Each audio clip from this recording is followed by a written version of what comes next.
Welcome back to the continuing tale of Planet Hulk. Now it's time to learn what exactly happened between the Hulk and the Red King. What caused the Hulk to want to go back to Earth and kill everyone? Well, we're about to find out in our continuing story of Planet Hulk. Welcome to the complete story series, where I take trade paperbacks and single issues and I break them down into digestible bites to help you understand. Then I read them dramatically back to you. All alterations to the panels, text, and images are to prevent copyright problems, and all art is owned by its respective companies. Now, in our last video, the Red King continued to pursue Hulk and the rest of the slaves by sending the spore creatures known as spikes after them. After watching the Red King sacrifice the innocent lives of his people, Kira, the old strong war, bound herself to Hulk so that she could put a stop to the Red King. Now, with more people than ever rallying behind the Hulk, he calls to the Red King to be ready because he's coming. If you want to know those stories, we will be linking the playlist to the entire Hulk storyline down below. After escaping the spikes from the small village of Ansara, Hulk and the refugees regroup at their small encampment. The nameless brood tells the young hivelings of the stories of the Green Scar, who has set them free, and the children cheer. But as the spirits of the refugees rise, Kira tells Hulk that it's time to move out. Meek says that they must wait. They've almost stopped the bleeding of their queen from the spikes.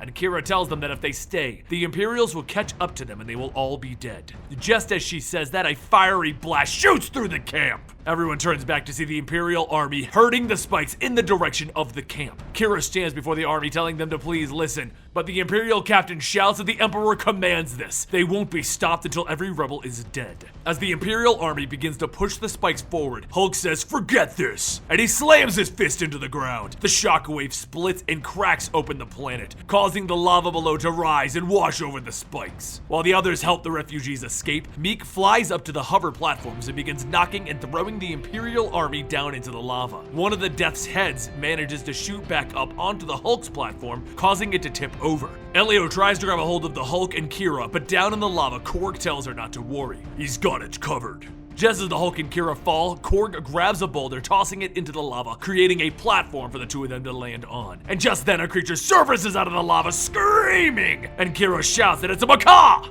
Hulk laughs. I've always loved them lava monsters, but I've got a better idea. He grabs Kira by the waist and he leaps off of the boulder, and Meek pulls Korg out, as Korg says that it will be tough to top that on a second date. An hour later, Hulk and the refugees continue on, but as everyone cheers at their victory, the Hive Queen tells Meek that he did all that he could. The spike's infections have run too deep. They must run before it's too late. Meek shouts, "No, he won't!" However, the infection spreads over the Queen and she begins to lash out at everyone. Hulk grabs a club, telling Meek to get back, and Meek wrestles him down, telling him, "You will not kill my queen!" He then looks at one of the flamethrowers on the ground, and with sadness in his eyes, he burns the spike along with his queen.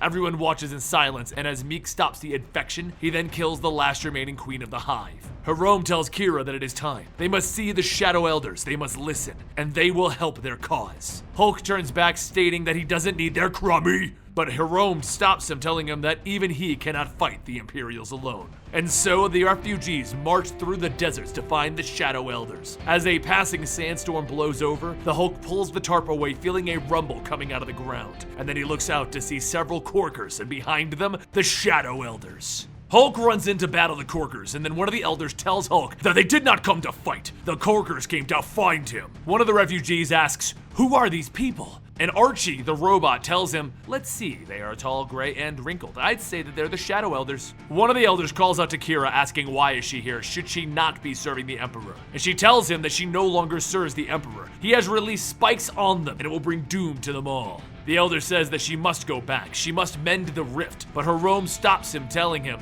"Can you not see? He has come." As the elders look at the Hulk, a light begins to swirl around the group, and in a flash, the elders alone with Hulk vanish. The light fades and the Hulk looks around the inside of a temple, asking, "What is this?" One of the elders says that it's an ancient vessel that brought the Shadow people here from their world. They only have traces of the old power left in their blood, so they fired up the ancient engines and created a great portal. It brought the Death's Heads, the Silver Surfer, and then him here.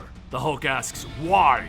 And the elder goes on saying that they believed the old stories that said the Sakarsan will come and save their planet. However, before they can offer their support, he must first pass a test. That is, if he isn't afraid.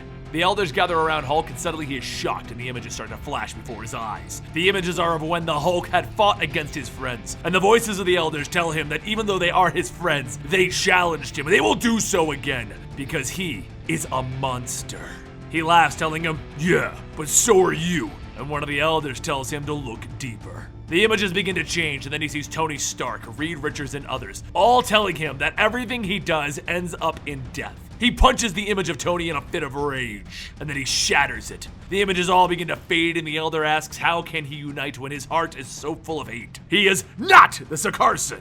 Kira shouts that it doesn't matter, he stopped the spikes, he's saved! But the Hulk stops her, telling her, it doesn't matter. And then he lifts up the Shadow People's ship, stating that he's got what he's come for anyways. Back outside, the spikes begin to surround the group outside and they attack. But as they do, the Imperial Dreadnoughts too begin to fly overhead. Just as the fighting begins against two of the groups, Hulk and Kira ride atop the Shadow People's ship, fending off the air attacks. Kira tells the Hulk that they could be riding on the inside. The missiles can't hurt the starship of the Shadow People, and the Hulk grabs one of the missiles out of the air and he throws it down into the spikes, telling her, "Yeah, but this is a lot more fun."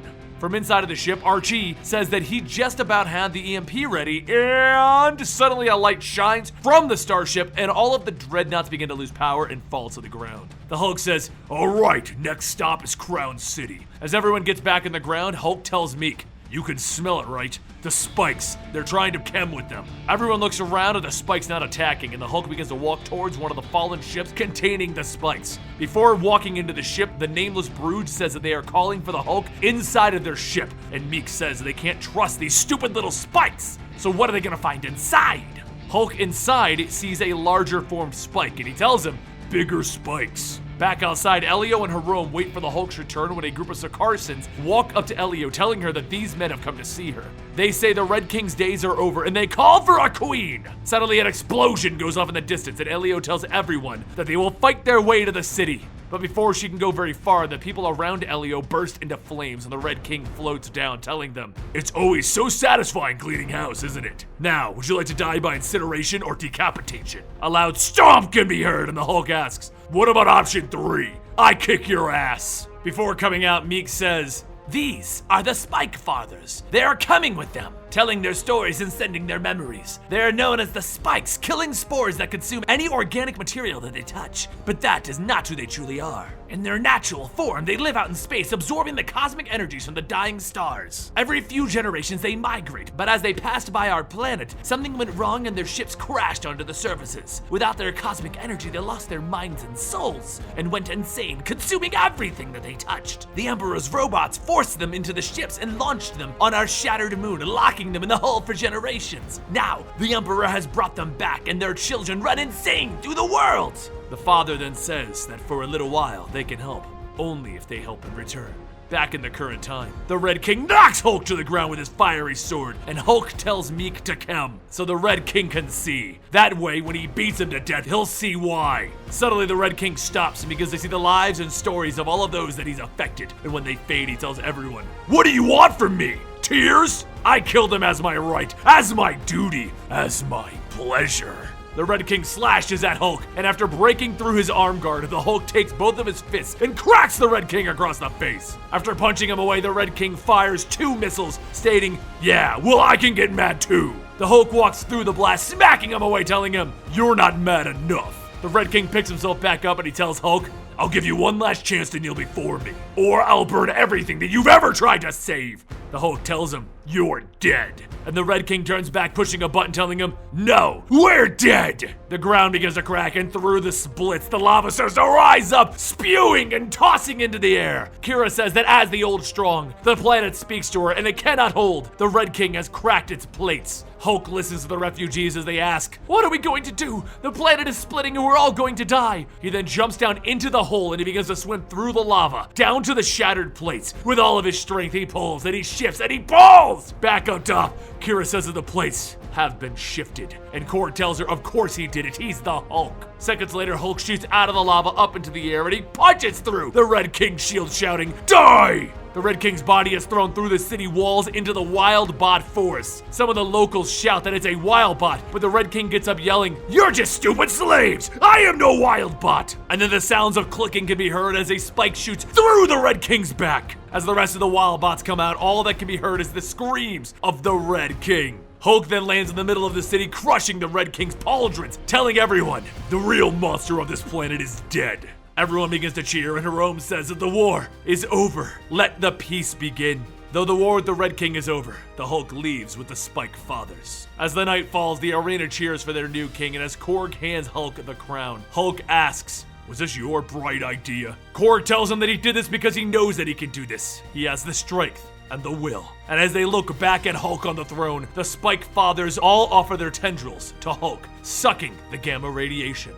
Kira watches and says that he cannot bear every burden of this world. And the Hulk responds with, says who? As he grips into the throne, Kira holds his hand, and Jerome looks back at the crown, quietly stating, may the prophet preserve you, King Hulk. And that concludes the latest chapter of Planet Hulk. Now that he is the king of the entire planet, what could possibly go wrong that is going to send him back to Earth? Well, we're gonna find out soon. If you're enjoying this story, let me know in the comments down below. And don't forget to give this video a like if you really did enjoy it. And subscribe to keep up to date with the Planet Hulk saga that we are bringing you. And I want to ask you guys a question. If you are truly enjoying this, once we wrap up this story, which direction do you want me to go next? We can go to the After the World War Hulk saga, where it explains what happened next in Aftershock. Or we can go to another really epic Hulk saga. The time when there was a Red Hulk and no one knew who he truly was, but he was a villain. The Red Hulk tale. Let me know what you would prefer in the comments down below.